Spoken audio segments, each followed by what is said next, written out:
Franck, vous êtes psychologue clinicien exerçant à Singapour. Vous avez suivi de nombreuses formations complémentaires, notamment au TCC, les thérapies comportementales et cognitives, à l'hypnose médicale ou encore à la méditation pleine conscience. Vous êtes également l'auteur de plusieurs ouvrages, dont celui qui nous intéresse aujourd'hui, Aux frontières du vivant, mode d'emploi, comment aider vos proches et vos patients après une expérience de mort imminente. Dans ce livre exhaustif et étayé de multiples études scientifiques internationales, vous nous décrivez ce phénomène qui touche 5% de la population des pays occidentaux. Comment l'envisager hors du paradigme matérialiste auquel adhèrent les sociétés occidentales et surtout, comment accompagner les personnes qui vivent une EMI. Alors, pour commencer, qu'est-ce qui vous a amené dans votre parcours, parce que vous êtes psychologue, à vous intéresser aux EMI et pourquoi avoir choisi d'écrire ce livre? Alors, c'est un intérêt. Bonjour à tout le monde, pardonnez-moi avant de commencer. Merci de votre intérêt, de votre interview, Carole. Euh, pourquoi ce sujet? C'est un sujet en fait que j'avais en tête depuis assez longtemps, mais sur un plan personnel. J'avais entendu, comme tout le monde, des témoignages d'expérienceurs, comme on dit, c'est-à-dire de personnes qui ont fait des expériences de mort imminente. Et puis j'étais troublé en fait par les récits. Cependant, à l'université, j'en ai absolument pas du tout entendu parler. Et en tant qu'après praticien à l'hôpital ou dans d'autres établissements, non plus. Donc il y avait cette espèce de hiatus, quoi, cette interrogation, qu'est-ce que c'est, est-ce que ça existe ou pas, Ouais, en fait, j'étais profane, quoi. Je me posais les mêmes questions que tout le monde. Et donc j'ai tiré sur le fil, et en tirant sur ce fil, j'ai commencé en fait à prendre conscience aussi que moi-même, à des moments de ma vie, j'avais aussi traversé, vécu en fait des expériences de conscience. Alors on appelle ça des expériences de conscience modifiées quand j'étais petit. Et bien sûr, dans des contextes, hein, dans un contexte, en fait, moi j'ai perdu mon père, j'étais tout petit, et dans un contexte en fait de deuil et de drame familial, on va dire. Et c'est un peu comme ça que j'ai recollé les morceaux et que c'est un sujet que je me suis approprié, on va dire, très facilement. Et puis, Parce que j'étais passé. vous avez voulu aller vraiment plus loin, puisque vous avez fait vraiment des études là-dessus approfondies personnellement, vous avez écrit ce livre, c'était pas juste un intérêt comme ça, hein. Ah non, non, mais c'est-à-dire que quand je creuse un sujet, je le fais de façon assez exhaustive généralement. Donc, bah, j'ai commencé par lire, j'ai commencé par parler avec des personnes qui ont fait des expériences de mort imminente.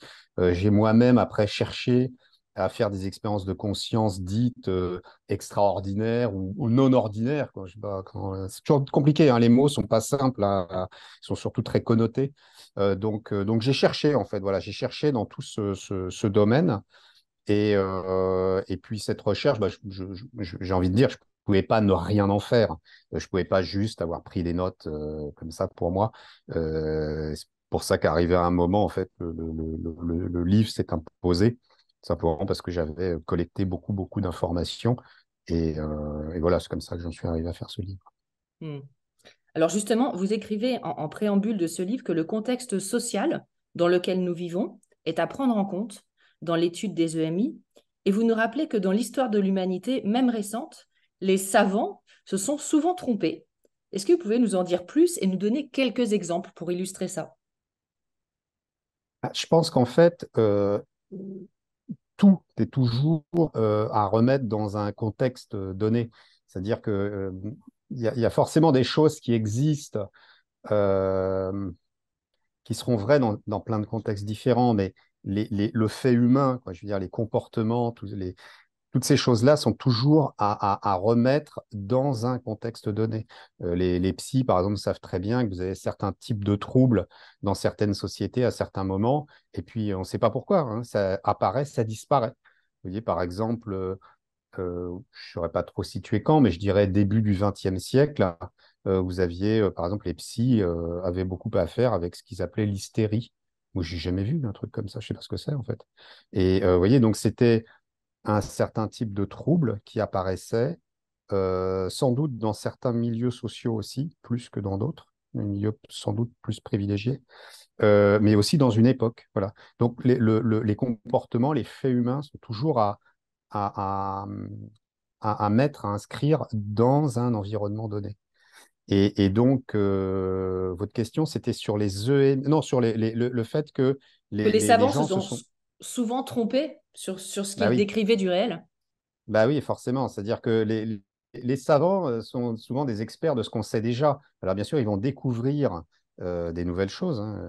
Je suis très pro-science, mais à la fois, les scientifiques souvent vont quand même se limiter en fait à ce qui sort. Alors, j'ai pris quelques exemples dans le livre, comme par exemple par le passé, avant l'émergence de l'aviation les savants, entre guillemets, c'est-à-dire des personnes éduquées, des professeurs, des universitaires, il était vraiment de bon ton de dire qu'on ne pourra jamais faire voler un objet plus lourd que l'air. C'était voilà, c'était sérieux. Alors, je ne sais pas à quelle époque, sur le 1800, entre 1850 et 1900. L'émergence de l'aviation, c'est 1900, 1920, enfin 1900 autour de là. Donc, jusqu'à cette époque, c'était sérieux et mainstream de dire qu'un objet plus lourd que l'air ne volera jamais. Bon, bah, ok, c'est faux. En 94, je crois, il y avait eu un rapport qui était sorti par un type qui s'appelait Terry. Bien sûr, enfin, c'est un scientifique à sa façon, hein, un petit scientifique, mais lui, il avait dit que Internet n'était pas propice aux échanges commerciaux. Vous avez, je sais pas, la dérive des continents, vous savez ce qu'on appelle la Pangée, c'est-à-dire qu'il y aurait eu un continent primitif et un continent primitif, et après, les pièces se seraient séparées, ça fait la dérive des continents. Ça, c'est une idée qui s'est imposée très, très tardivement. Je crois que c'est le milieu du XXe siècle, hein. Qu'est-ce qu'on a d'autre? On a Semmelweis. Avant Semmelweis, les médecins, notamment, ignoraient qu'ils transmettaient en fait les maladies avec leurs mains. C'est-à-dire que quand ils accouchaient les femmes, comme ils disaient les autopsies l'instant d'avant, bah, en fait, ils transmettaient des bactéries chez les femmes enceintes, chez les femmes qui accouchaient, et donc ils les infectaient, ils les tuaient comme ça. Donc ce gars, en fait, dit à un moment, bah, il y a peut-être des choses sur les mains qu'on voit pas, on les voit pas, mais peut-être qu'elles existent. Et il est ridiculisé, quoi. En fait, il est ostracisé, il est pointé du doigt. L'histoire de Semmelweis est très intéressante parce que il est celui qui montre ce que le groupe à ce moment-là ne veut pas voir. Et Semmelweis il a une fin tragique, quoi. C'est un type qui meurt déchu, malade. Voilà, Ah, mis on n'a au pas banc de reconnu la ce qu'il disait. société. On n'a pas À reconnu ce son qu'il époque, disait à son à époque. l'époque, à l'époque, non, bien sûr, Semmelweis aujourd'hui, c'est une sommité, mais il est mort un peu comme Mozart, quoi. C'est quelqu'un qui est mort, comment dire, combattu par ses pairs. Donc, c'est pour ça qu'il faut toujours se méfier, au fond, avoir une forme de distance avec, avec entre guillemets, les savants, avec le discours officiel, quoi. C'est-à-dire qu'il ne s'agit pas de tout mettre en doute, hein. Après, c'est rapide de penser après que la Terre est plate, vous voyez, ou je ne sais pas trop quoi, vous voyez, de partir dans des espèces de délires. Euh, mais il y a une forme de doute sain qui existe, qui est à mon avis un doute qui est vraiment scientifique. La, la, la, la, la- la démarche scientifique se nourrit d'un doute. C'est-à-dire qu'au fond, si je sais tout, je ne vois pas pourquoi j'irais faire des expériences et j'irais essayer de découvrir de nouvelles choses. Donc là, moi, j'ai essayé de prendre en fait ce phénomène des expériences de fin de vie par ce petit bout de la lorgnette, en fait, en me disant, ben, je ne sais pas. Et en fait, objectivement, j'ai toujours plein de doutes, hein. Même si après, entre guillemets, cette enquête, ce travail euh, m'a profondément changé et modifié, et que mon rapport même à la vie, au monde, a vraiment été modifié par tout ce travail que j'ai fait, parce que on peut pas savoir ça et par ailleurs vivre comme avant ces informations. Enfin, je veux dire, ce sont des choses qui sont centrales. Là, ce dont on parle de quelque chose qui est central dans l'existence. C'est-à-dire que on parle du sens de la vie. C'est pourquoi je suis sur Terre. C'est-à-dire qu'il y a deux visions du monde, hein. Il y a une vision qui est matérialiste, qui dit que, sa vision contemporaine, qui dit qu'au fond, je suis là, bah oui, mais j'aurais très bien pu ne pas être là. C'est le hasard, comme on dit, le hasard et la nécessité. Et donc ça, c'est la vision matérialiste. Et donc, au fond, la conscience est le fruit de la biologie. Donc, c'est le cerveau qui fabrique la conscience. Et une fois que le cerveau s'arrête, bah, il n'y a plus de conscience. Et puis, fin de l'histoire. Et voilà. Et il y a un autre paradigme, qui est un paradigme qu'on dit non matérialiste ou spiritualiste, hein, et qui prétend, il n'y a pas de preuve scientifique, il n'y en aura jamais, je pense, mais peu importe, qui dit qu'au fond, bah non, il y a un autre paradigme que le paradigme matérialiste, et qui dit que, en fait, notre cerveau héberge, filtre, est traversé par un phénomène qu'on appelle conscience, et que à la mort physique de l'organisme, cette conscience, en fait, est libérée. C'est-à-dire que le cerveau emprisonnerait, alors, je ne sais pas quoi, en fait, un flux, quelque chose. On ne peut pas se représenter, je ne sais pas ce que c'est. Mais en tout cas, que le cerveau emprisonne, capte quelque chose qui, justement, est libéré lorsque les fonctions biologiques cessent. D'où l'explication, enfin, c'est l'explication la plus cohérente qu'on a sur les expériences de mort imminente, puisque, au fond, on sait qu'on va faire une expérience de mort imminente. Je crois que c'est une vingtaine de secondes après comment dire, le cerveau s'arrête de fonctionner. On a un électroencéphalogramme plat une vingtaine de secondes après les dernières pulsations cardiaques, les derniers battements du cœur. Et c'est là, c'est à ce moment-là où possiblement vous avez l'émergence de ces expériences où les gens vont se voir en dehors de leur corps et vont faire des expériences mystiques, éventuellement spirituelles, mais qui ne sont pas des expériences qui ne sont pas compatibles avec la vision matérialiste que l'on partage en Occident depuis quand? Bah, depuis, au fond, ça a commencé tout ça avec les Lumières, quoi, en fait. C'est-à-dire que avant, sans doute que les gens avaient une vision qui n'était pas du tout matérialiste, quoi. Cette période, c'est 1715, 1789, hein, la borne, la Révolution française, où vous avez en fait l'émergence de cette pensée matérialiste, hein, et où tout doucement, tout très progressivement, et jusqu'à nous aujourd'hui, on va arriver à un homme rationnel, à un homme logique, à un homme qui, au fond, ne peut pas concevoir que quelque chose qu'il n'objective pas avec des appareillages physiques, par exemple, comme des ondes ou des choses comme ça, pourrait exister. Voilà.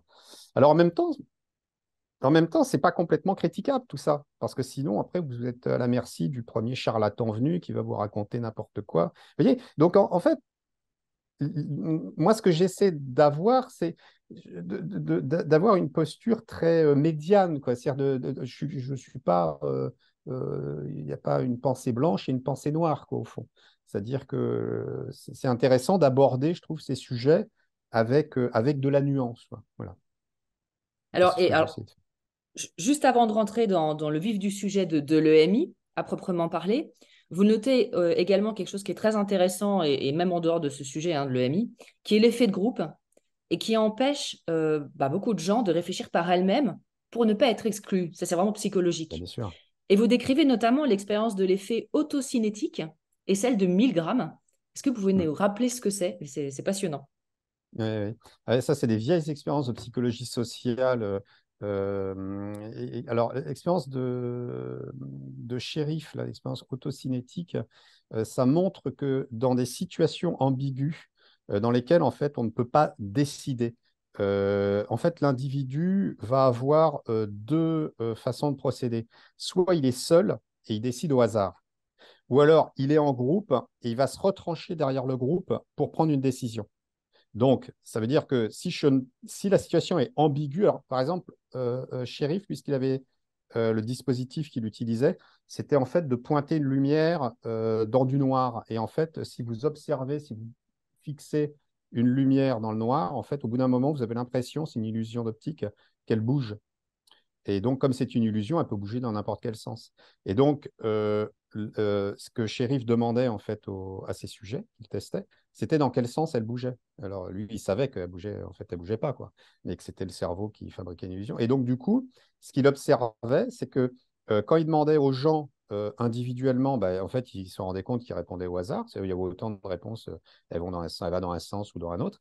Mais par contre, dès qu'il les questionnait les gens en groupe, automatiquement, une majorité de sujets, hein, c'est jamais tout le monde, hein, mais c'est une majorité de sujets, se retranche derrière, en fait, la majorité, afin, sans doute, de moins ressentir la gêne par rapport à une question ambiguë. C'est-à-dire qu'au fond, ce qu'on pense qui va se passer à la tête de la personne, c'est eux, ils savent mieux que moi. Mm.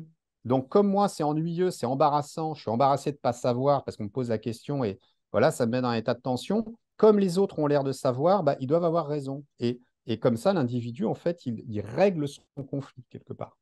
Mm. Voilà. Ça, Et je pense que l'expérience de c'est. 1000 grammes aussi, qui est un peu connue. Ah oui, l'expérience de 1000 grammes, ça, c'est fabuleux. Ça, donc, l'expérience de 1000 grammes, c'est l'expérience sur la soumission à l'autorité. Donc, 1000 grammes, il a montré que en moyenne, vous avez 75% des gens que 1000 grammes, en fait, avaient testé. 75% des gens acceptent inconditionnellement ce que l'autorité leur demande de faire. Même quand, en fait, cette autorité leur demande de faire du mal à quelqu'un qui leur a rien fait. Donc, c'est une expérience qui est très explicative sur bah, pourquoi il y a des désastres qui arrivent, pourquoi les gens, je veux dire, vont aller prendre une arme et puis vont aller à la guerre tuer quelqu'un qui leur a rien fait. En fait, cette expérience de 1000 grammes montre qu'en réalité, alors, il faut tout simplement des variables, quoi. C'est-à-dire qu'il faut que l'autorité soit consistante, il faut que l'ordre soit toujours le même, il faut que l'environnement soit un environnement qui fasse officiel. Vous voyez, vous avez tout un Mm. ensemble de facteurs qui, s'ils sont présents, vont faire que vous aurez plus de chances de voir des gens qui obéiront que de gens qui, effectivement, vont tout simplement refuser d'obéir. Euh, voilà. Et c'est 75%, hein, quand même. Ouais. C'est pareil. Alors, bah, on va rentrer justement dans le vif du sujet de l'EMI. Alors, c'est Raymond Moody, qui est quand même largement connu Mm. aujourd'hui, psychiatre américain, qui a Mm. démocratisé le phénomène dans les années 70. Et lui, il Mm. décrivait 11 étapes pour une EMI. Est-ce que Mm. vous pouvez nous les décrire? Ah oui, alors pardon, les étapes de l'EMI. Alors, faut bien comprendre qu'une EMI, vous n'avez pas deux EMI qui sont semblables. D'accord? Donc, vous avez toutes les EMI sont différentes. Mais en fait, dans ces différences, vous allez trouver en fait un ensemble de points communs. Et ces points communs sont justement les étapes que Moody a décrit, a rapporté. Donc en fait, il en rapporte un certain nombre, comme par exemple la connaissance, la certitude que la personne est morte. C'est-à-dire qu'au fond, elle se dit, et ce qui est intéressant là-dedans, c'est que la personne se dit ça avec la plus grande indifférence, généralement. Elle se dit, ah bah oui, je dois être morte. Voilà, une espèce de. Elle le sait. Vous voyez, c'est pas Mm. pourquoi elle le sait, mais elle le sait. Voilà, c'est évident. Encore une fois, elle a à sa conscience une information dont elle est certaine, mais on ne sait pas d'où elle la sort. Et bien, elle le sait, voilà. Et elle est tout à fait, alors, émotionnellement parlant, elle est complètement neutre par rapport à ça. Elle va avoir un sentiment, les gens disent justement indescriptible, de calme, de paix, ce que dans les traditions orientales, sans doute, on peut qualifier de nirvana. Vous voyez, Mm. une sorte de sensation de bonheur absolu, de plénitude totale et complète. Qu'est-ce que vous avez d'autre? Vous avez donc on a la décorporation. Ça, c'est assez intéressant parce qu'en fait, on a quand même deux types de EMI hein, différentes. On a les EMI avec juste une sortie de corps, où vous avez la personne qui se décorpore et qui observe, qui s'observe elle-même et qui observe l'environnement et qui rapporte, hein, bien sûr. Je pense en ça que ce n'est pas des illusions, ce n'est pas des hallucinations, parce elles rapportent, j'ai vu telle personne à tel endroit dire ceci, dire cela, et après les témoins disent, bah oui, c'était vrai. Donc ça, on a des millions de témoignages là-dessus. Il faut vraiment être borné pour refuser ce fait, c'est un fait, hein, même si on ne peut pas le prouver, encore une fois, de façon scientifique et de façon expérimentale. Mais vous avez ces expériences de sortie de corps, hein, les EMI avec OEBE, et vous avez quand même un deuxième type de EMI, elles sont quand même très distinctes, qui sont des EMI spirituels, mystiques. C'est-à-dire que généralement, la première étape, mais ce n'est pas obligatoire, vous avez des sujets qui font des EMI sans faire l'EBE, vous voyez, sans faire l'expérience hors du corps, où directement ils passent dans cette dimension mystique. Mais le plus souvent, vous avez quand même la personne s'observe d'en dehors de son corps. Euh, et elle peut faire des voyages aussi en conscience, c'est-à-dire qu'elle peut aller visiter à 10 000 kilomètres. C'est-à-dire qu'en fait, elle a la faculté de se déplacer dans l'espace à la vitesse de la pensée. Donc, si elle pense, elle est à Bangkok, si elle pense à quelqu'un qui est à New York ou à Colombo, hop, elle s'y retrouve dans l'instant. Et ça, ça ne va pas durer. En fait, il y a un moment, il va y avoir une modification, et souvent, justement, la modification, la transition, on pourrait dire, pardon, qui va s'opérer entre ces deux types de MI, c'est justement cette étape du tunnel où il y a visiblement, on n'est pas sûr, on est sûr de rien par rapport à tout ça, mais il y a de fortes chances qu'il y ait une connotation culturelle quand même, ce qui semblerait que les populations asiatiques voient moins souvent le tunnel que les populations occidentales. Vous voyez. Donc, Mm. et on ne sait pas pourquoi, hein, mais certaines personnes disent même non, non, c'est pas un tunnel en fait, c'est simplement un effet de vitesse. Ah Bon, oui. mais n'empêche que le tunnel, il est quand même très souvent rapporté. Et c'est ce qui signe la transition entre juste le MI à type de sortie de corps et le MI à type mystique, où là, il y a vraiment une expérience spirituelle et mystique souvent extrêmement profonde et extrêmement transformatrice. Et voilà, donc ça, c'est une autre étape, c'était le tunnel. Donc, vous avez en fait aussi des étapes de rencontre avec des défunts. Généralement, ça peut être des défunts, ça peut être des entités spirituelles, c'est-à-dire très, très souvent, c'est-à-dire que moi, je ne lis, je pratique l'anglais, je lis le français, et je lis pas, par exemple, le chinois, et tout ce qui n'est pas du caractère latin, quoi, grec et latin. Donc, du coup, les témoignages, par exemple, je peux pas, j'ai pas accès, en fait, à des témoignages je sais pas moi, d'hindous, ou même écrits en langue arabe. Mais très souvent, dans notre ère culturelle, on va dire, il y a beaucoup, beaucoup de rencontres avec le Christ. Et même, c'est ça qui est intéressant, chez des gens qui ne sont pas religieux. Mm. Vous voyez. D'où des fois vous avez des conversions après le l'EMI. Il y aura toujours, généralement, si la personne intègre son EMI, elle va intégrer la dimension spirituelle et mystique à son existence. Très souvent, vous avez des gens qui se détournent de la religion dans ses aspects dogmatiques, on va dire, mais vous pouvez aussi avoir des gens qui vont euh, qui vont développer une croyance religieuse, enfin, je veux dire, parce que dans leur EMI, ils ont fait une rencontre, justement, alors très fréquemment, enfin, il n'est pas rare d'entendre parler du Christ, des figures Vierge Marie ou des entités de ce type. Donc voilà, et alors plus souvent des personnes proches décédées, des animaux domestiques, mais des proches en fait, c'est-à-dire des gens Mm. qui ont compté affectivement, des gens qu'on a aimés et déjà décédés. Et ça, encore une fois, c'est quelque chose qui devrait mettre la puce à l'oreille aux sceptiques et aux matérialistes. C'est-à-dire comment ça se fait que si cette expérience est une hallucination, si cette expérience est fabriquée par le cerveau, expliquez-moi pourquoi toutes ces rencontres sont systématiquement des gens décédés. Vous n'avez pas, je dis Oui. bien, je veux dire, des témoignages, j'en ai lu, entendu, des centaines ou des milliers, je ne sais pas dire, mais énormément. Il n'existe pas de témoignage où les gens rencontrent quelqu'un qui est vivant. Mm.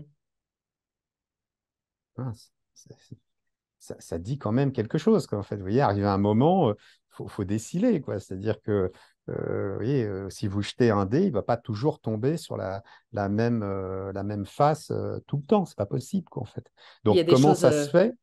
il y a des choses incroyables aussi où des gens rapportent, j'ai vu ma petite sœur, mais j'ai pas de sœur, mais en fait, elle m'a dit que elle était décédée bien avant ma Ouais, naissance et mes parents me l'avaient pas dit, par exemple. Et ils c'est ça, vérifient qu'effectivement, il y avait bien une petite c'est sœur ça. décédée. C'est ça, c'est ça. Ou les expériences dites de Picking-Darien. Les expériences de Picking-Darien, ces expériences. Picking-Darien, c'est un poème en fait américain qui évoque la surprise. Ah, c'est la surprise devant un paysage fabuleux. Et le Pickindarienne, c'est pendant ton EMI, tu rencontres quelqu'un, tu ne savais pas qu'il était mort. Par exemple, ça se passe dans des contextes où il y a des accidents, où en fait, on cache à des gens la mort, genre pour qu'ils se refassent la cerise, il ne faut pas lui annoncer de mauvaises nouvelles. Donc, on ne va pas lui dire qu'ils sont tous morts. Mais en fait, il le sait, parce que pendant son EMI, en fait, il a rencontré toutes ces personnes. Et il le sait.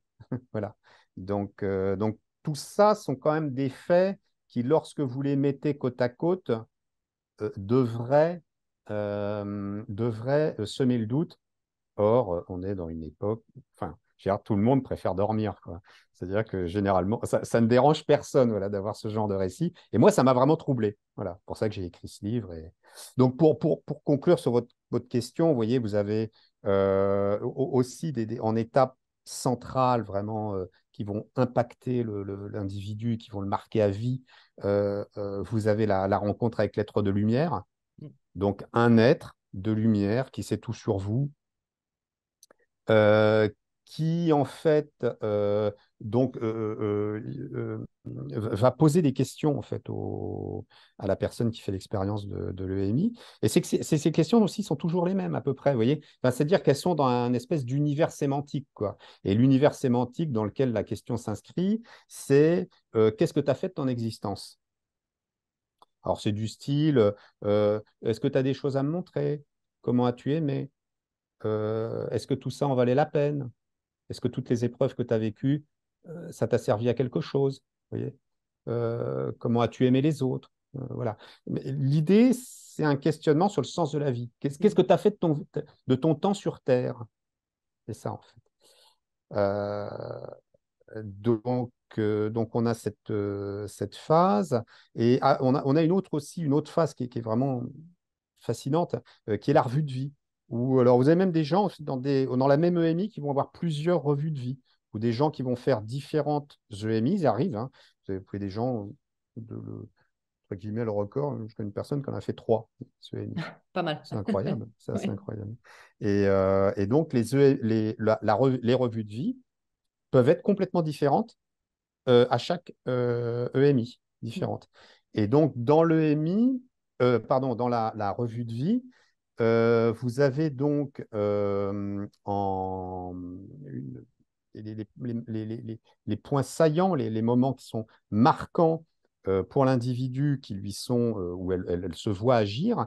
Mais ce qui est vraiment, encore une fois, ce qui devrait mettre la puce à l'oreille chez les matérialistes et les faire douter, c'est que au fond, la revue de vie va montrer comment on a conduit sa vie, mais avec la perspective des autres. C'est-à-dire que bien souvent, pas automatiquement et pas uniquement, mais bien souvent dans la revue de vie, les gens vont se voir se comporter, vont voir comment ils se sont comportés à certains moments, mais à travers en fait les yeux de l'autre. C'est-à-dire que quand, par exemple, j'ai fait du mal à quelqu'un, que je le voulais ou pas, hein, peu importe, c'est pas visiblement, il n'y a pas une histoire d'intention là-dedans, mais en fait, je ressens le mal que j'ai fait à l'autre, je ressens son émotion de tristesse, je ressens son émotion de colère, je ressens.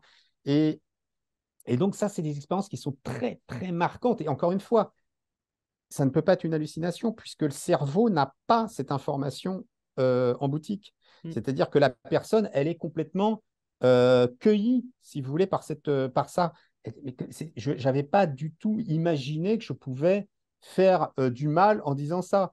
Très souvent, vous avez dans les revues de vie aussi des espèces de visions, de compréhension, enfin, c'est des visions parce qu'ils le voient, où la personne voit les rapports de cause à effet.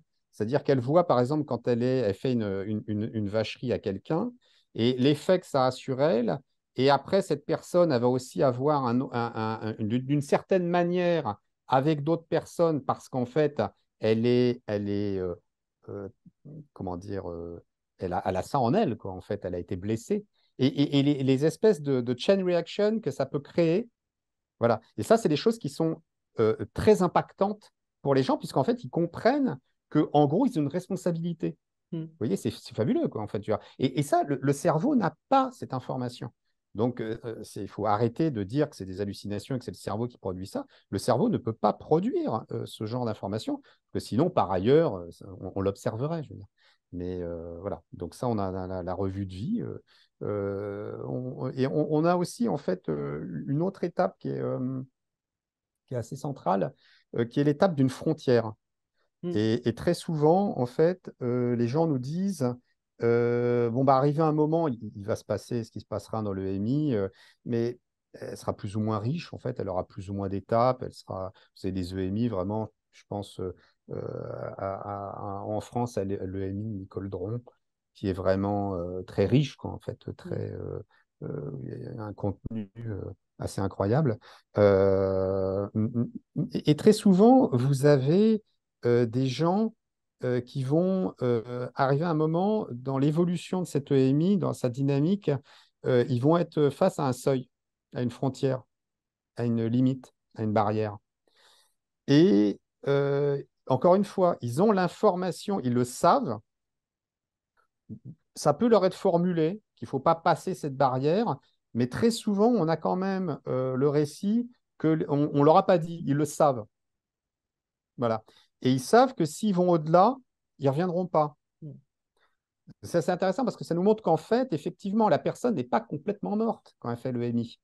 Elle est dans un espèce de sas, c'est une période transitoire dont on peut revenir ou dont on ne revient pas. Mais en fait, là, il y a un possible, quoi. Et Mm. visiblement, euh, lorsque cette... alors, c'est formulé à certains moments, c'est-à-dire qu'il est dit... toutes ces EMI sont différentes. Ça veut dire que certaines personnes vont s'entendre dire tu n'as pas le droit de passer cette frontière. Certaines personnes se font vraiment virer du paradis, on va dire. C'est-à-dire que elle négocie. Hein. Souvent, vous avez des expérienceurs qui disent non, non, mais moi, je suis très bien là. Moi, je veux rester là. Mais non, tu ne peux pas rester là. Et pourquoi je ne peux pas rester là? Par exemple, on lui montre ses enfants. Ben voilà, regarde, tu vois ce qui va se passer. Les enfants devant le cercueil de la personne. Donc, elle réalise, quoi. Elle se souvient, en fait, de sa vie terrestre. Et elle se dit, ah, bah oui, effectivement. Et là, hop, d'un coup, on voit que l'expérience se transforme et elle revient dans son corps, quoi. Mais vous avez certaines personnes à qui il est laissé, comme une espèce de notion de libre arbitre, quoi, au fond. On lui dit, qu'est-ce que tu veux faire? Tu peux revenir, mais tu peux partir aussi. Voilà, tu fais ce que tu veux, au fond.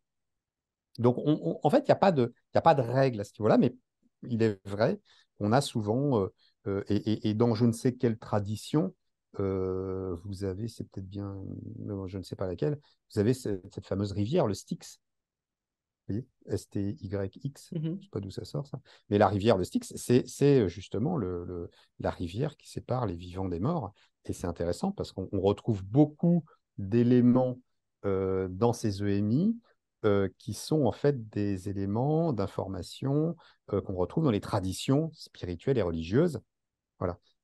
Et moi, ma thèse, c'est qu'en fait, les religions ont été créées à partir de gens qui ont fait ces expériences-là, et non pas le contraire, parce que très souvent, on entend en Occident, parce qu'on est matérialiste, donc on veut absolument, on plie la réalité dans le sens qui nous arrange, et on veut absolument qu'on les fabrique avec notre cerveau. Ben non. Mais par contre, euh, les gens qui, par le passé, dans l'Antiquité, ont fait ces expériences-là, on les ont racontées aussi. Et c'est ces récits de MI, mais aussi des cérémonies avec des substances psychédéliques, pardon, des choses comme ça, peuvent ressembler aux EMI. Et c'est ça qui a créé, en fait, le contenu, en partie, hein, pas uniquement, Mm. mais en partie, de textes fondateurs de religions. Voilà. Donc, sur les étapes, après, ce n'est pas des sciences exactes, donc du coup, vous allez toujours trouver une personne qui va éventuellement rajouter une étape ou une autre, ou voilà. Peut-être que la dernière, au fond, je ne me rappelle plus vraiment si Moody l'avait décrite comme ça, mais c'est le retour, en fait, dans son corps, quoi. Et qui est tragique, quoi. Oui. C'est là où voilà, les gens ne se rendent pas compte de ça, mais la tragédie est là, quoi. La tragédie n'est pas dans le MI. Le MI, c'est une expérience bah, qui est dure, qui peut être vraiment très, très éprouvante parce qu'on revient. Voilà, parce qu'on revient.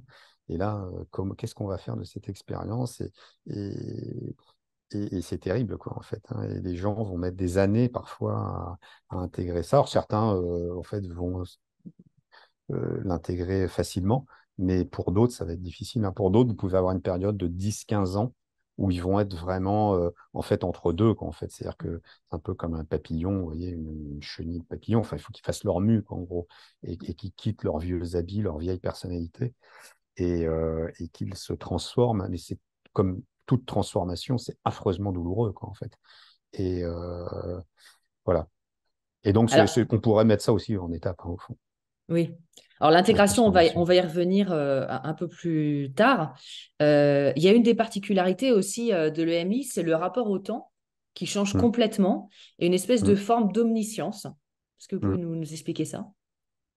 Oui, bah, ce qui est rapporté dans les EMI, c'est qu'effectivement, les gens disent qu'il n'y a plus de temps. C'est-à-dire que euh, il y a des gens qui ont l'impression d'avoir vécu des années et des années euh, pendant leur EMI. Or, le EMI, parfois, on peut l'évaluer, hein, c'est pas toujours évident, mais parfois, encore une fois, je reprends l'exemple de Nicole Dron, je crois que c'est 45 secondes ou 15 secondes, son cœur s'était arrêté. Donc, c'est très peu. Bon, je crois que c'est 45 secondes. C'est très peu. Euh, et pendant ces quelques secondes, la personne a vécu tout l'univers. Et elle en a vraiment conscience et elle revient avec des informations. Donc, c'est pour ça que les gens disent n'existe pas. Sur Terre, il existe. Quoi. Je veux dire, nous, dans notre réalité, dans ce dans quoi on se déplace là tout de suite, bien sûr qu'il existe le temps. L'espace-temps, il existe. Mais il semblerait que lorsqu'on passe à un autre niveau lorsque notre conscience se libère, au fond, et qu'on accède à une autre dimension, et bien que là, effectivement, le temps soit aboli. Et c'est aussi des choses qui peuvent être corroborées. Alors après, moi, je suis assez méfiant par rapport à ça, mais toutes ces connaissances sur la physique quantique qui effectivement nous montrent aussi que le rapport au temps est relatif, quoi, en fait, et enfin, que le temps est relatif. Et voilà, et les expérienceurs disent bien que alors le rapport au temps, là où il est assez fascinant aussi dans certaines expériences, c'est que la personne simultanément voit le passé, le présent et le futur simultanément, en même temps. C'est-à-dire qu'effectivement, on voit bien que le temps tel que nous l'expérimentons sur Terre n'a plus rien à voir. Et je crois que c'est George Lucas, c'est alors je ne sais pas ce qu'il est exactement, je crois qu'il est réalisateur, Lucas, enfin, le type qui a fait Hmm. les films là, sur la guerre des étoiles, tout ça. Il a fait une EMI quand il était jeune, ce type. Et en fait, dans une interview, il avait dit, de toute façon, quand vous faites une EMI, vous comprenez, vous savez que ce qu'on peut comprendre du vivant et de la vie, c'est à peu près la même chose que ce qu'une fourmi ou un arbre peut comprendre du vivant et de la vie. Voilà. Hmm. C'est-à-dire qu'en fait, on ne comprend rien, quoi, en fait, et on ne sait rien, hein, simplement. Donc, on a voilà, ce rapport au temps qui est vraiment complètement chamboulé. À ce titre, peut-être, je peux citer, il y a une modélisation moi, que j'aime bien, qui est faite par Jean-Pierre Jourdan en France, où il dit, en fait, il propose ça, et c'est assez intéressant, c'est séduisant sur le plan intellectuel. Il dit, regardez, vous prenez une feuille de papier et vous mettez en fait une croix sur une feuille de papier. Et cette croix, ce sera un petit bonhomme. Et votre petit bonhomme, il évolue en fait dans cette feuille de papier, donc avec combien la dimension elle doit avoir, la largeur et la longueur, en fait, tout Mhm. simplement. Et il dit, bah, en fait, après ça, il passe dans notre dimension, à trois dimensions. Et c'est vrai que si ce petit bonhomme passe dans notre dimension à nous, donc à plusieurs dimensions, à plus de dimensions que dans le plan, en fait, hein, il va pouvoir percevoir les choses complètement différemment. Et notamment, par exemple, si vous dessinez un obstacle sur la feuille de papier, votre point, il va toujours buter contre l'obstacle et il ne pourra pas le dépasser. En fait, il va tout simplement tourner autour éventuellement. Il ne pourra pas le dépasser. Et si il accède en fait à la dimension de hauteur, Mhm. là, il va voir en fait tout simplement, par exemple, le carré que vous aviez dessiné. Et il va être étonné en fait de ça. Ah, c'était ça qui. Voilà. Et c'est vrai que les récits d'expérienceurs nous invitent à penser qu'effectivement, on ouvre une dimension en plus, quoi, en fait. Une dimension auquel on n'a pas accès lorsque notre cerveau fonctionne normalement, quoi, en fait, classiquement. Hmm. Alors, on n'en parle pas beaucoup, mais il existe aussi une infime partie d'EMI négative Mm. Quel genre d'expérience ces personnes vivent? Alors ça, c'est des expériences qui sont... alors, il y a une forme c'est compliqué. Déjà, c'est compliqué pour les gens de parler de leur EMI. Parce qu'en fait, vous avez toujours le risque qu'on se foute de vous. Euh, une EMI, fondamentalement, c'est une expérience spirituelle et mystique. L'expérience spirituelle et mystique, c'est une expérience intime. C'est un peu comme la sexualité, quoi. On n'a pas spécialement envie de faire ça devant tout le monde. Donc, du coup, il y a pas mal de gens qui sont aussi assez réticents pour en parler parce que c'est quelque chose qui leur est propre, personnel, et ils n'ont pas envie d'étaler ça sur la place publique. Et d'autant plus qu'ils subodorent à juste titre que beaucoup de gens vont pas être vraiment bienveillants autour de la réception de leur témoignage. Donc, on a ce premier niveau. Et l'autre niveau, il est que quand vous faites une expérience négative, bah, c'est encore plus difficile d'en parler parce que les gens se disent sans doute, mais qu'est-ce que j'ai fait pour mériter ça? Donc, du coup, vous avez des travaux, je pense que ça doit être Bruce Grayson, qui a discriminé en fait trois sous-types d'expériences négatives. Donc, ce qu'on perçoit souvent, l'EMI est souvent idéalisé, hein. Les gens ont souvent l'impression que c'est quelque chose de fabuleux. C'est une expérience qui est extraordinaire, extraordinaire au sens propre du terme, mais c'est vraiment un cadeau empoisonné, dans le sens où, encore une fois, quand vous allez revenir, il va falloir l'intégrer. Et là, ça ne va pas être du gâteau, généralement, pas pour tout le monde, mais ça va sérieusement pas être facile pour certains. Mais quand c'est une expérience négative, il semblerait que ce soit encore plus difficile.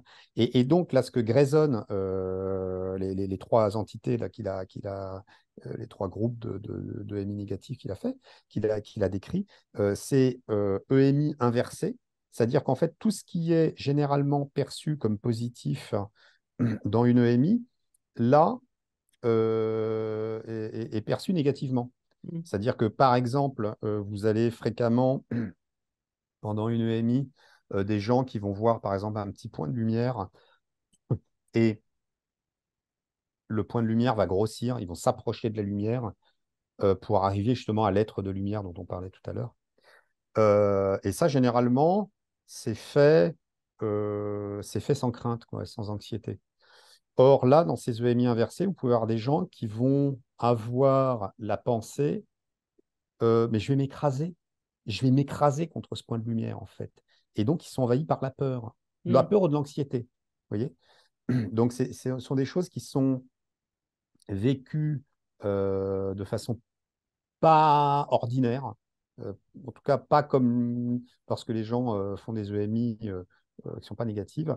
Vous avez les EMI qui sont vides de sens, donc c'est inversé, vide de sens et infernal. C'est les trois sous-groupes, sous-types qu'il a décrits. Et donc les EMI qui sont vides de sens, c'est par exemple, là, j'avais pris dans le livre l'exemple d'un homme qui fait une EMI en fait, sa conscience se retrouve au niveau des feuilles d'un arbre. Donc sa conscience prend un peu d'altitude et il ne comprend pas. Et il s'emballe. Mais qu'est-ce que je fais là? Mais qu'est-ce que je fais là? Enfin, je veux dire, mais comment je vais descendre? Mais voilà. Alors que d'ordinaire, les gens sont dans un état de félicité, sont Ouais. remplis de paix. Mm. Et là, ils paniquent en fait. Et vous avez donc les plus connus, qui sont les expériences infernales. Vous avez des monstres qui sont menaçants. Euh, voilà, c'est terrible. C'est absolument terrible. Et donc, les gens, à l'issue de ces expériences, se disent, mais qu'est-ce que j'ai fait pour mériter ça? Ouais. Vous voyez, c'est terrible. C'est terrible. Donc, il y a une donnée en plus au niveau de l'intégration qui est comment ça se fait que ça m'arrive à moi, quoi, ce truc-là. Et alors, il est facile de penser qu'au fond, des mauvaises personnes vont faire des EMI négatives.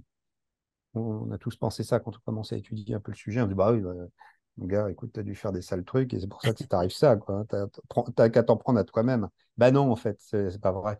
C'est-à-dire que vous pouvez trouver des gens qui ont fait des EMI négatives et qui sont en fait des agneaux, quoi, dans la vie. Et par contre, vous avez une surreprésentation de gens un peu à type sociopathe, psychopathe, qui témoignent de MI négative. Et moi, mon interprétation, elle est toute simple. C'est comme ces gens-là assument le fait d'être des sales types, ils s'en foutent de témoigner sur leur MI négative. Ils ont déjà Mm. l'habitude. Voilà. Donc c'est pour ça D'accord. qu'on a dans les témoignages une surreprésentation. On a ce qu'on appelle en psychosociaux un biais de population. On a un biais de représentation. Mais ça ne dit rien, en fait, Mm. fondamentalement, de la nature des gens qui font ces expériences. Il semblerait que ce soit vraiment ventilé de façon aléatoire, quoi. En fait, on ne sait pas pourquoi. Vous avez même des gens qui vont faire une EMI un jour, enfin une expérience négative, Mm. et qui pourront vous rapporter une EMI classique par ailleurs. Voilà, c'est très mystérieux. Peut-être, alors moi, quand j'ai fait le travail, il y a une hypothèse quand même que j'avais du mal à réfréner, à refouler. C'est que je me disais qu'au fond, peut-être, hein, il y aura un petit bout d'explication. En tout cas, c'est une hypothèse, un bout d'hypothèse explicative. Il peut être intéressant de réfléchir à ça. C'est-à-dire qu'au fond, on a l'impression quelque part que dans les EMI négatives, il y a quelque chose qui se déploie mal ou qui ne se déploie pas. Ou alors que c'est focalisé sur quelque chose. Et un peu à la manière, quand vous faites des expériences psychédéliques avec des substances psychédéliques, vous pouvez avoir à des moments ce qu'on appelle des bad trips, qui font donc avoir une expérience, un vécu très désagréable, qui déclenche beaucoup d'anxiété. Et il est possible que quelque chose de l'ordre de l'anxiété ou d'une forme de retenue chez le sujet empêche en fait l'expérience de l'EMI en fait classique de se déployer complètement, ou Mm. alors au sujet de pénétrer d'autres dimensions. Je me dis qu'il y a quelque chose peut-être, hein, de l'ordre d'une forme ouais, de retenue, je sais pas comment dire, d'anxiété, de pudeur, voilà, qui peut-être ferait que c'est tout à fait Mm. voilà, le fruit de mes pensées, quoi. Alors, il y a des cas de EMI qui sont tout à fait intéressants. C'est les EMI des enfants et les EMI des personnes qui sont aveugles de naissance. Parce qu'on a ces enfants qui peuvent revenir avec des informations dont ils ne pouvaient pas avoir connaissance pendant leur vie sur Terre, on va dire, et des aveugles qui décrivent des choses qu'ils ne peuvent pas voir dans la vraie vie, on va dire, et qui là les décrivent comme s'ils avaient eu des yeux. Mm. Ouais, tout à fait. Tout à fait. Je crois que sur les EMI d'enfants, celui qui a fait le travail le plus intéressant, c'est un d'eux, c'est Melvin Morse. Melvin Morse, notamment, il avait fait dessiner beaucoup d'enfants qui ont fait des EMI. Et en fait, on voit que dans les représentations graphiques picturales de l'EMI, puisque l'enfant il est préverbal, quoi. En fait, il ne parle pas bien, il maîtrise mal le langage. En fait, son dessin, il est exactement le même que le récit d'un expérienceur. C'est-à-dire qu'il va faire, par exemple, il va mettre de la lumière, Mm. il va dessiner un espèce de bonhomme, même un espèce de tétard, même c'est en fonction des stades de développement de l'enfant, la représenter, le schéma corporel, il est ce qu'il est. Et donc, eh ben, il va dessiner deux bonhommes, quoi, en fait. Donc, on voit il a sans doute fait cette expérience où il est sorti de lui-même, il s'est vu de l'extérieur.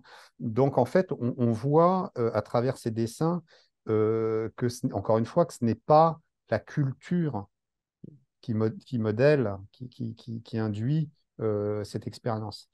Parce que des enfants préverbaux vont, à travers le dessin, en fait, dessiner les mêmes choses que des adultes rapportent par ailleurs. Donc ça aussi, ça devrait quand même faire tilter les gens.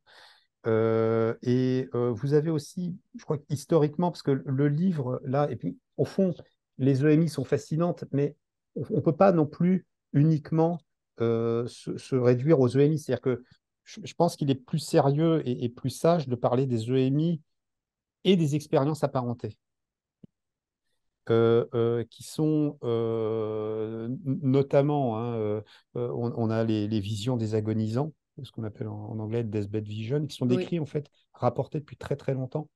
Vous avez le stade de lucidité terminale et notamment et aussi les VSCD. Et ça, moi, je mets ça dans le même sac en fait que les EMI. C'est ça que j'ai appelé en fait les expériences aux frontières du vivant. et que d'autres appelleront autrement. Mais en tout cas, il y a une unité autour de ces expériences. Et vous aviez un... Alors, je ne sais pas ce qu'il était exactement, je ne me souviens plus, mais vous avez une personne qui s'appelait Barrett. Il a fait ses travaux dans les années 20 aux États-Unis. Et il rapportait notamment que les enfants, certains enfants qui allaient mourir, donc il avait rapporté, lui, je crois que c'est le père du concept des deathbed vision, donc des visions des agonisants. Il s'étonnait que les enfants qui allaient mourir, certains enfants qui allaient mourir, lui parlent d'anges Mm. qui venaient, mais d'anges qui n'avaient pas d'ailes. Mhm. Vous voyez. C'est-à-dire qu'encore une fois, on voit que l'iconographie religieuse ou tout ce qui pourrait être expliqué, tout ce qui est bêtement, on va dire, expliqué par, bah oui, les gens croient à ça, alors je sais pas trop quoi, ça revient dans leur cerveau quand ils vont mourir, enfin, des explications qui tiennent pas debout. Bah, voilà, Barrett, lui, il a déjà décrit il y a une centaine d'années que comment ça se fait que ces enfants voient, par exemple, des anges sans ailes les accueillir. Mm. Comment ça se fait? Par exemple, il rapportait aussi que les enfants qui allaient mourir comme ça, normalement, s'ils étaient inquiets, ils se disaient bah, ils devraient voir leurs parents. Bah non, ils voyaient leurs parents uniquement si les parents étaient morts, déjà. Comme tout à Ouais. l'heure, ouais. Mm. Voilà, qu'on revient toujours à ces... Mm. Donc, il y a une unité vraiment dans ces phénomènes. Et, et voilà. Donc, ça, c'était sur votre question sur les EMI d'enfants, hein. Et les Oui, EMI d'aveugles, ah oui, vous et avez les posé la aveugles, question oui. sur les EMI d'aveugles. Alors, les EMI d'aveugles, vous avez une situation là que j'ai rapportée dans le livre qui est la situation d'une femme qui s'appelait Vicky Umipeg et qui était aveugle de naissance et qui, en fait une EMI. Mais ce qui est très compliqué pour un aveugle, c'est que l'aveugle n'a pas l'information enfin les aveugles de naissance en tout cas, Mm. il n'a pas en mémoire en fait l'information physique, quoi. En fait, il ne sait pas à quoi ressemble le monde visuellement. Et là, par exemple, elle nous dit que pendant un certain temps, elle se voit au-dessus de son corps, mais que c'est très paniquant pour elle. Ouais, Parce que, eh oui, parce elle sait pas qu'elle voit, en fait, parce ouais. qu'elle n'a jamais vu.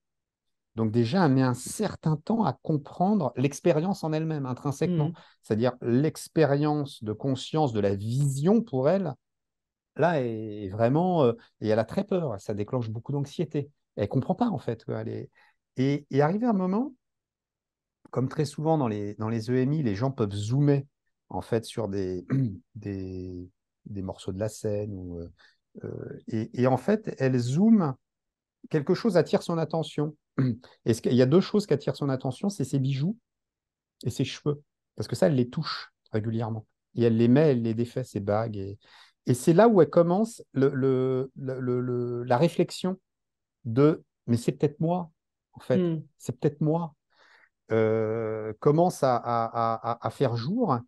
Et voilà. Et donc, elle va décrire, en fait, précisément des choses qu'elle aura vues. Or, elle ne voit pas.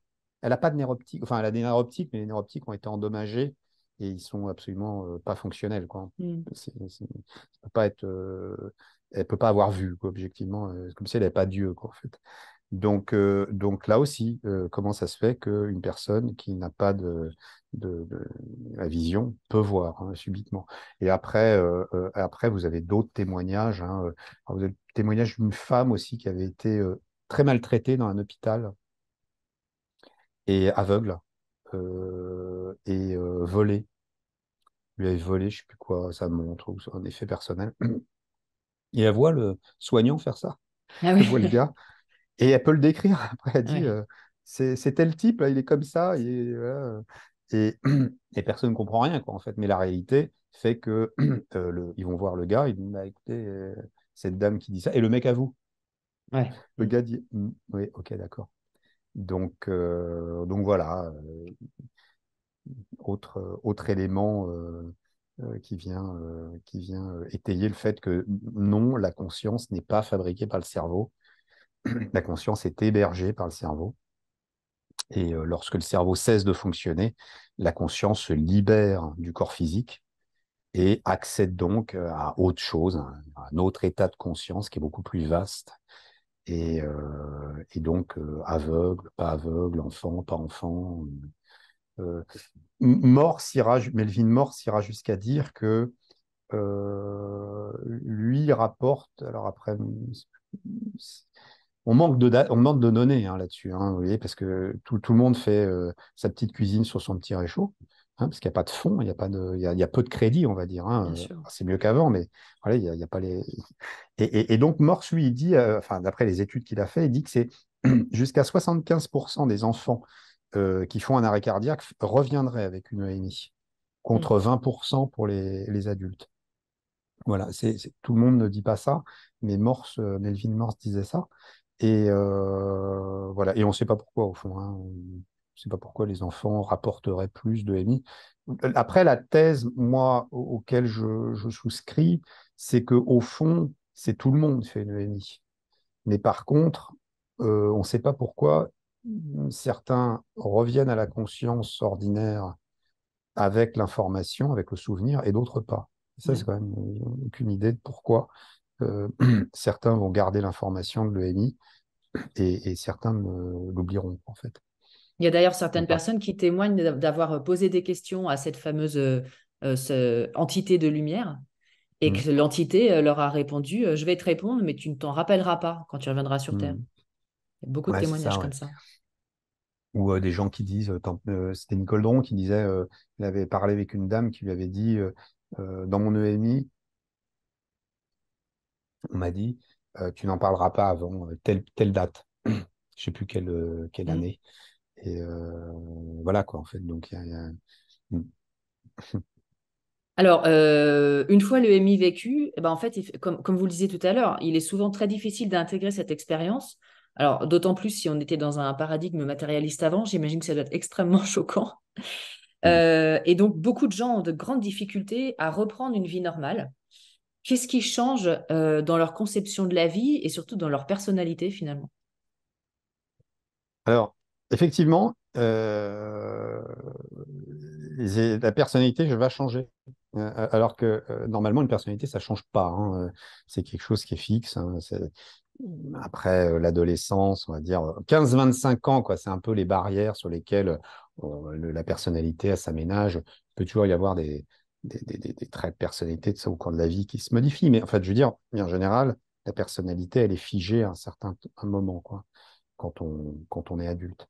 Et là, effectivement, ça, c'est des expériences qui vont modifier la personnalité de l'individu. Et donc, c'est quand même incroyable, quoi. Enfin, moi, je veux dire, je suis psychologue, j'essaie de modifier les gens avec des psychothérapies, je peux mettre des années à le faire, et là, en quelques secondes, c'est fait.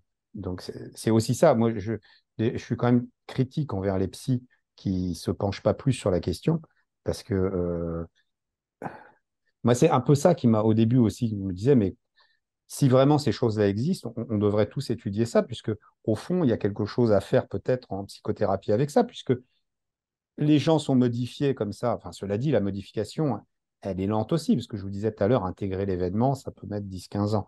Mais il y a une modification qui est, qui est, qui est assez. Enfin, il y a une marque indélébile qui est placée chez la personne, et ça se fait en fait quasiment. Enfin, ça se fait tout de suite après l'expérience, quoi. Ce qui va être important en fait pour les gens. Alors après, je crois que ça, on peut le dire pour tous les événements de vie, hein, toutes les choses marquantes. Mais c'est d'accepter l'expérience et de fabriquer du sens avec. En fait, très souvent, lorsque ça se passe mal, vous allez avoir des gens qui refusent l'expérience. Mm. On peut les comprendre, hein.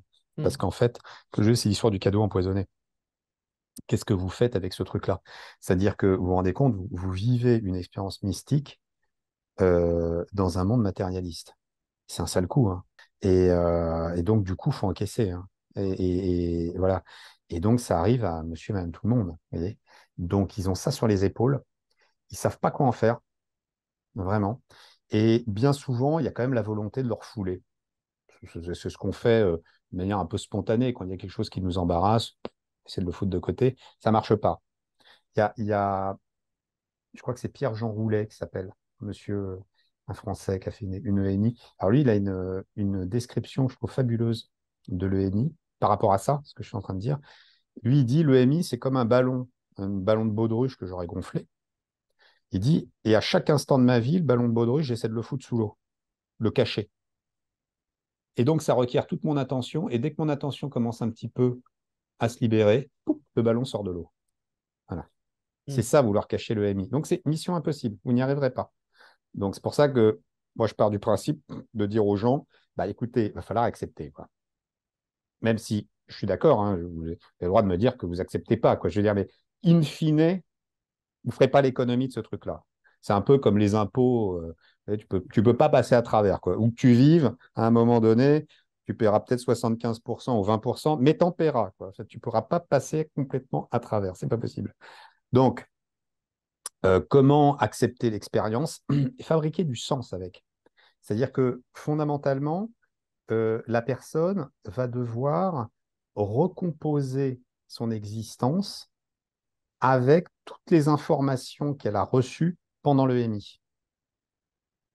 Et elle ne va pas pouvoir compartimenter, hein. On n'est pas des silos, quoi, en fait. On va pas, vous voyez, il va falloir qu'elle intègre à son existence, à ses comportements, à sa vie de tous les jours, euh, tout ce qu'elle a vu, tout ce à quoi elle a assisté pendant son EMI. Donc, souvent, je pense à cette femme là qui avait dit à Bruce Grayson, très furieuse, la femme d'un expérienceur, j'ai épousé un fermier du Midwest et je me retrouve avec un pasteur. Voilà, c'est toute cette transformation d'une personne qui va aller d'un état à un autre, où sa personnalité va complètement changer. Et donc, du coup, accepter l'expérience, fabriquer du sens avec, c'est-à-dire comment la personne, elle va intégrer cette information à la personne qu'elle est déjà et comment elle va transformer tout ça. Qu'est-ce qu'elle va faire en fait avec cette information, avec cette expérience? Pourquoi est-ce que ça lui arrive? Comment elle va vivre dans une société matérialiste en ayant fait une expérience mystique et spirituelle, autrement qu'en vivant comme un ermite? Et comment elle va vivre avec les autres au milieu de cette société matérialiste sans en partager les valeurs, puisqu'on voit que les personnes vont se détourner notamment de ce qu'on appelle le matérialisme, pas au sens philosophique comme on l'entendait auparavant, mais je veux dire le fait, le Homo sapiens aujourd'hui, ça se limite à l'iPhone, Internet, vous voyez, toutes ces conneries-là, quoi, en Et fait, hein, consommer. et, et consommer, voilà, merci. C'est le mot, le maître mot, c'est la consommation. Donc, du coup, là, la personne, elle va complètement shifter par rapport à ça. Elle va faire une révolution. C'est être progressif, mais en tout cas, ça ne va pas être du jour au lendemain, mais elle va complètement tourner le dos à ces valeurs artificielles qui sont fabriquées par la société pour se recentrer sur quelque chose qui lui est plus propre au fond, mais qui est le fruit de l'EMI, de cette expérience. Donc elle est obligée de faire avec, et elle est obligée de composer avec ce changement. Voilà. Elle pourra pas tricher. En fait, on peut pas tricher. Alors, vous pouvez essayer de tricher, hein, cela dit. Alors, ce qui va se passer, c'est si vous essayez de tricher, c'est-à-dire de faire comme si vous ne l'aviez pas vécu, ce qui risque de se passer, c'est que vous allez déclencher beaucoup de stress. Un peu comme l'histoire de ce que disait Pierre-Jean Roulet avec son ballon. Vous essayez de le foutre au fond de l'eau. Donc, c'est beaucoup d'efforts. Et donc, ce qu'on sait en psychopatho, maintenant assez prouvé, c'est que le stress fait décompenser les maladies mentales. Donc, si vous aviez des prédispositions à n'importe quoi, il y a plein de trucs sur lesquels on est prédisposé et on ne le sait pas, des troubles anxieux, éventuellement des troubles de l'humeur, enfin, certains, oui, des troubles bipolaires, par exemple, ou même des trucs plus graves comme des psychoses. Oui, ça peut être complètement enfoui chez Oui. certains sujets.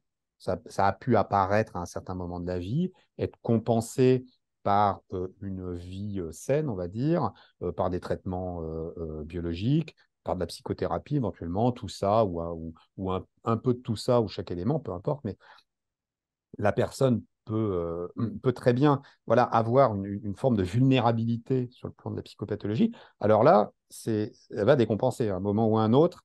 puisque cet effort pour refouler ce Mm. qu'elle a vécu passera pas à travers les mailles du filet, quoi. Donc du coup, voilà, ne pas tricher, quoi. Accepter en fait cette chose.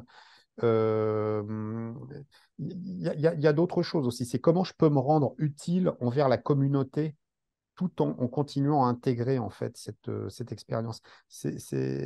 Dans Bruce Grayson euh, aux États-Unis a modélisé des types d'accompagnement psy, les psychiatres, hein.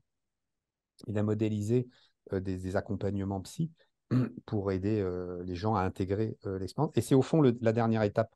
La dernière étape, c'est avec mon EMI, comment je vais aider la communauté, les autres, comment je vais Mm. me rendre utile.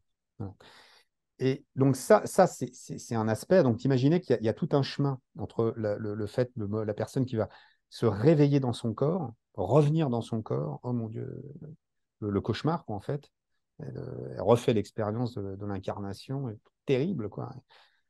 Le temps qu'elle accepte, qu'elle digère, qu'elle processe autour de toutes les informations qu'elle aura reçues dans le MI, et qu'elle arrive à cette étape où elle pourra donner aux autres quelque chose qu'elle a reçu, qui l'a transformé pendant cette expérience. Voilà. Donc ça, c'est un aspect, et ça, c'est 10-15 ans, hein, éventuellement. Ça peut être plus rapide chez certains, mais ça va prendre du temps, très souvent. Et vous avez les proches, parce qu'un Oui. individu, il ne vit pas tout seul. Donc, du coup, c'est la même chose pour les proches. C'est-à-dire, il faut dire aux proches, et là, moi, j'en veux quand même pas mal aux soignants et au monde hospitalier, qui aurait depuis longtemps, qui devrait passer la consigne aux gens qui sont possiblement qui ont fait des EMI, de dire votre proche, ce qu'il a fait, c'est vrai. Ou en tout cas, c'est vrai pour lui. Il y a plein de gens qui vivent ça. On ne sait pas ce que c'est, hein. Attention, il Mm. faut se mettre à l'abri du prosélytisme dans un établissement hospitalier. Donc, on n'est pas là pour parler de spiritualité ou quoi ou qu'est-ce. Mais la réalité, les faits font que il y a à peu près une centaine de personnes tous les jours en France, un millier à peu près aux États-Unis. Donc, je vous laisse faire le calcul sur le Mm. reste des pays OCDE. Il y en a quand même un paquet qui font des EMI qui sont là, balancés dans la nature. Quand on leur dit pas, vous avez les plombs qui ont un peu chauffé, voilà, bon, on leur raconte n'importe quoi, vous voyez. Plutôt que de retenir un discours sensé, rationnel et pragmatique, qui serait le suivant, il y aurait un verbatim à créer, hein, Mm. qui serait ce que vous avez vécu, plein de gens le vivent à travers le monde, on ne sait pas ce que c'est, mais ça a eu lieu et ça va vous modifier. Si un médecin dit ça aux proches, dit ça déjà à l'expérienceur, et il dit ça aux proches, on sait, il y a des études qui le montrent, que si vous tenez ce discours en tant que médecin, en tant qu'infirmier, aux proches, les proches vont accepter Mm. le récit de l'EMI de l'expérienceur.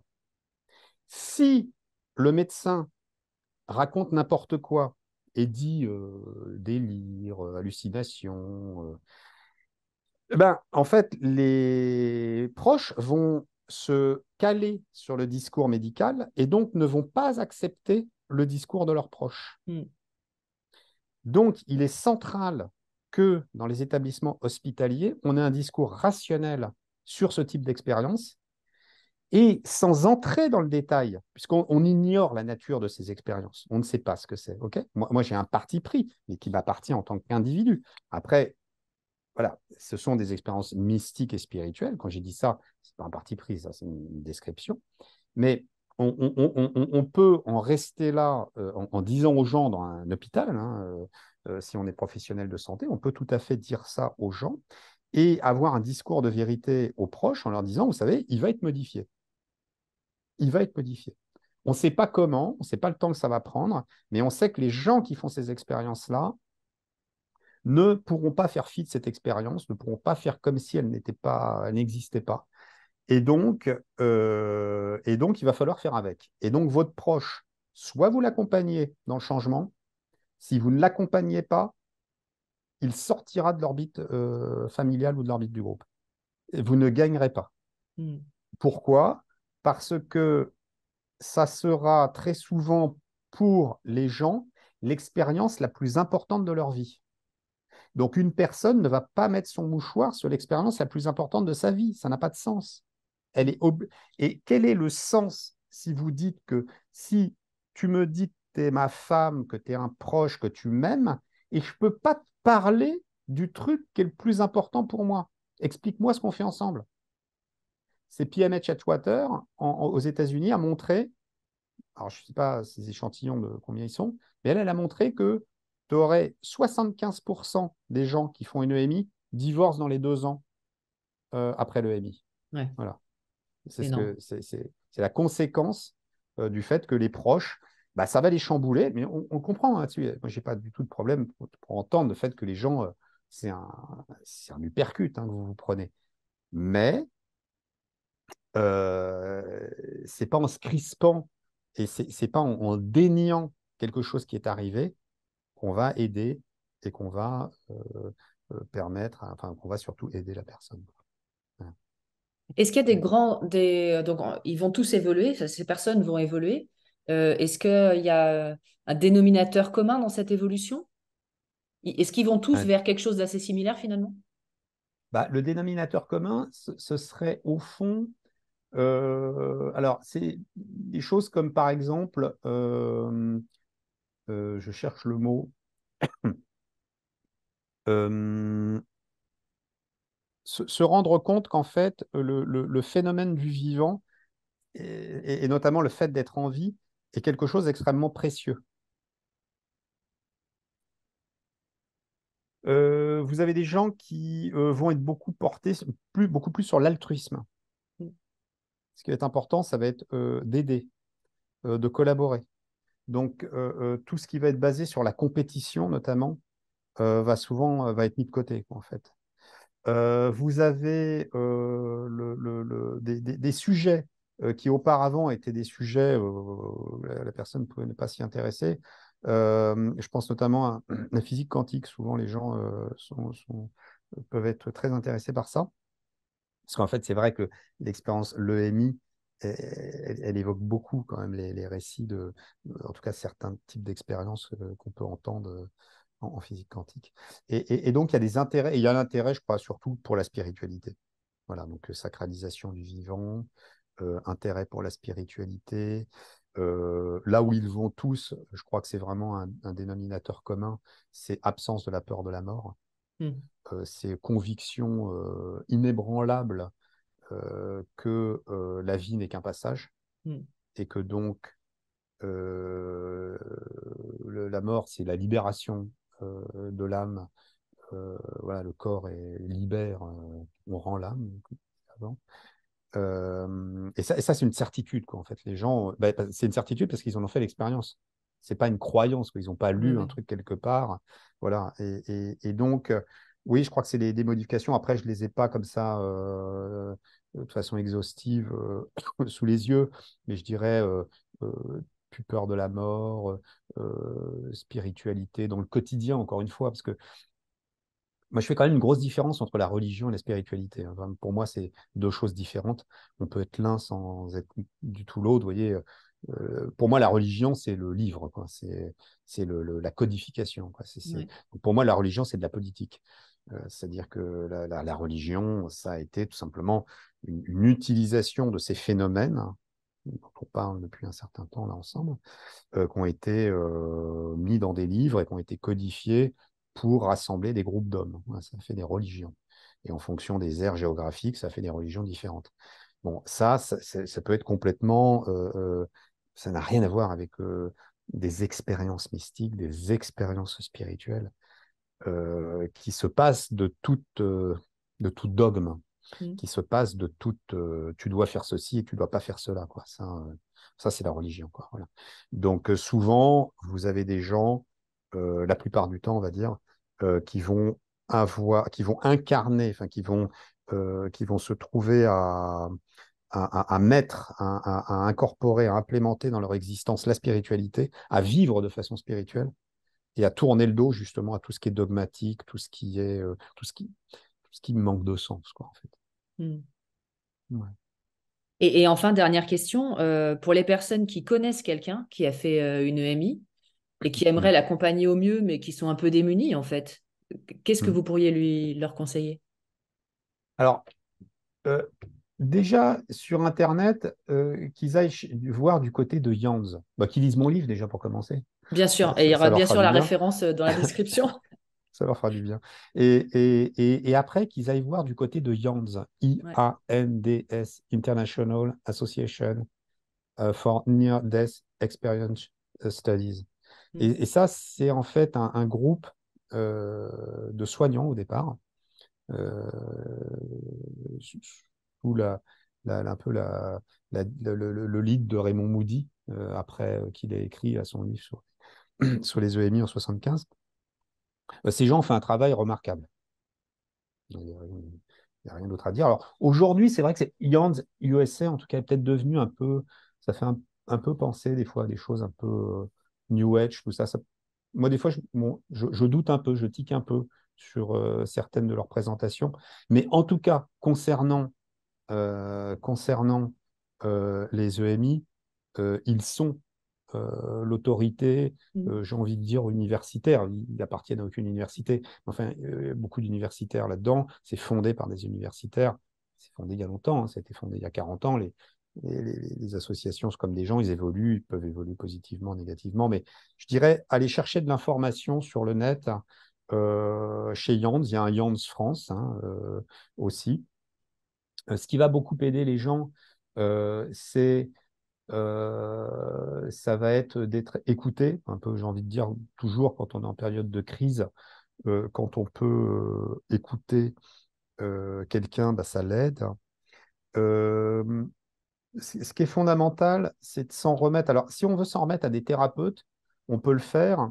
Par contre, il faut faire attention quand même d'aller voir des thérapeutes qui vont pas pathologiser le MI. Mm.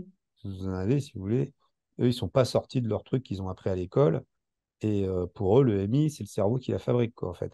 Donc, ils vont pas aider, hein, ces gens-là. Ils vont pas du tout aider, quoi.